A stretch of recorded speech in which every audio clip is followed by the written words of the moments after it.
So yeah, I think as I was saying, going on back, Paris Hilton went to Canterbury School. She was a bit of a wild person back then. I don't think she liked the quietness of the campus. She wanted to go out and explore. Teenagers do that. I was a teenager once. I know what that's like. I mean, I wasn't anywhere near as rambunctious as Paris was. She liked to go out and party a lot and all that good fun stuff. Which is, I think, why she only attended the Canterbury School for a few weeks or so. But I thought that was pretty cool to learn. Even Julie was impressed by that. She was like, "Oh wow, I didn't know that."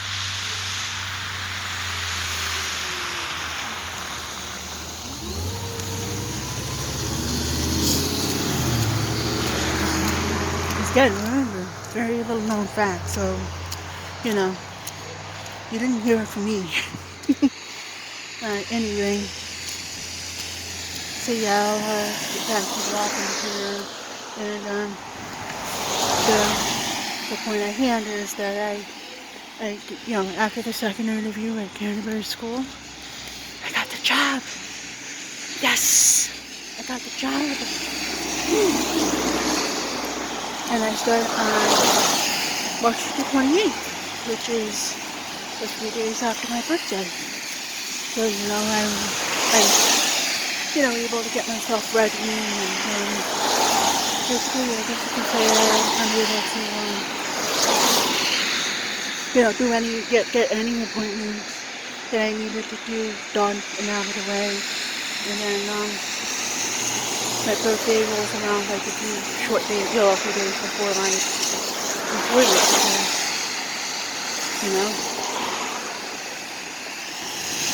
So, it's a good opportunity, and I'm looking forward to it.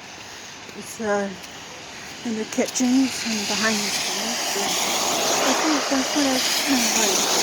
I like interacting with the customers. That's always been a fun thing. And on this day, small business, working at the party club, but it's something to be done, something to get full unemployment, and something that I should have been doing a long time ago. I'm only 36. I still live with my mom and dad, and I understand there's no real thing in that, because I know rent and, buying a house and stuff like that is pretty hard. And so, while nobody's jealous of me, everyone, I'm sure people can understand, what I'm talking about. It's not easy to buy or rent or anything like that these days. So, that's why I'm getting a full-time job. I want to start saving money for that kind of thing. Be able to get my own place, move on with my own life and stuff. Something I should have, again, done years ago. I mean, I'm weeks away from being 36. And so everything's wrong with that. It is depressing, yes, but again, on the plus side, my mom and dad have always had my back. They've always been very proud of me, encouraging me to be the best I can be, Anyhow, I'm almost home. I just wanted to pop up and say hi to everybody and let you know how I'm doing. I'll see you around. Bye.